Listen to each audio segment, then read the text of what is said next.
biasanya itu karena memang banyak kegiatan-kegiatan yang memberikan tekanan di daerah ini. Jadi misalnya orang yang banyak menggunakan mouse gitu ya, atau banyak mengetik ya.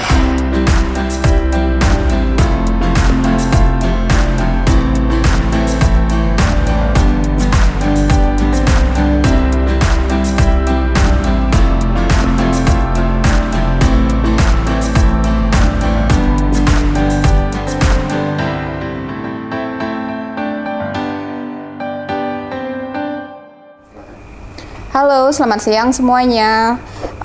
Salam kenal. Semoga saat ini pemirsa semua dalam keadaan sehat walafiat ya. Perkenalkan, saya Dr. Tiara. Ayo kita hari ini, siang ini, dalam kesempatan ini kita sama-sama rehat sejenak untuk mengikuti acara podcast dari Neuropodcast RSU Bunda. Oke. Pada kesempatan kali ini kita akan ditemani oleh seorang pakar narasumber bersama dengan Dr. Wawan Mulyawan, spesialis bedah saraf, spesialis kedokteran penerbangan.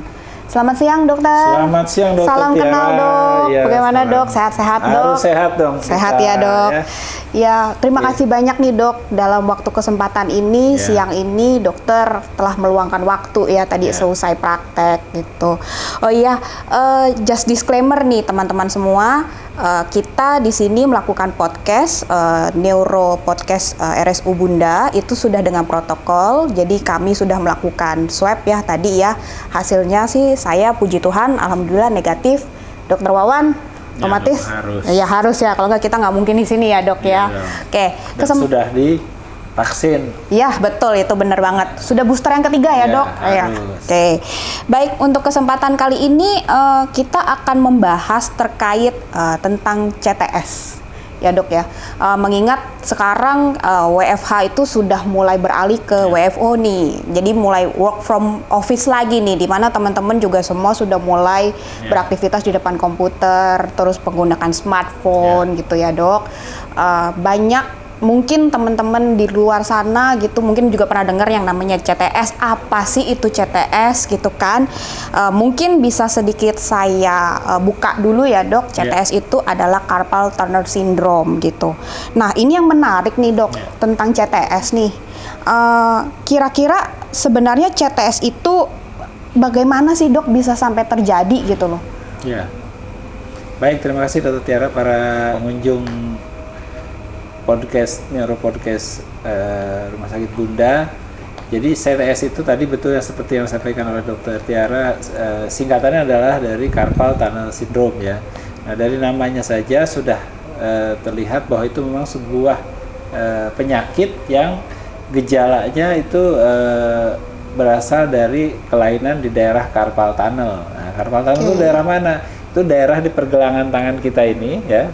Di daerah antara telapak tangan dengan pergelangan lengan bawah kita di sini, di mana di daerah ini lewat sebuah saraf. Nah, kenapa bisa muncul gejala-gejala CTS? Biasanya itu karena memang banyak kegiatan-kegiatan yang memberikan tekanan di daerah ini. Jadi misalnya orang yang banyak menggunakan mouse gitu ya, atau banyak mengetik ya, atau pekerjaan-pekerjaan lain di mana daerah daripada pergelangan tangan ini menekan ke satu sandaran di meja misalnya. Dok. Karena semakin lama kronis akhirnya menimbulkan penebalan di daerah itu. Begitu, dok. Berarti aktivitas yang berulang ya, dok, itu ya, kegiatan yang berulang. Nah, kira-kira nih, dok, apakah ada faktor genetik, dok, yang bisa mencetuskan terjadinya CTS itu selain dari tadi ya aktivitas kita sehari-hari?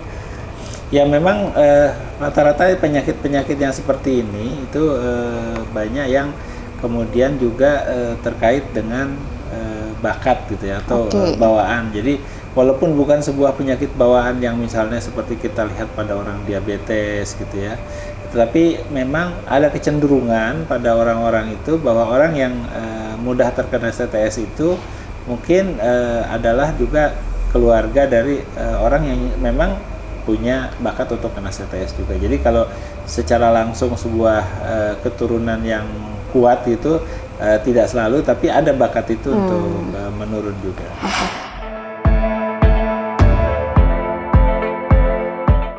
Kebanyakan yang muncul itu kalau datang ke tempat praktek kita itu adalah biasanya tuh kesemutan atau baal di daerah jari kita ya, itu yang 3,5 bagian.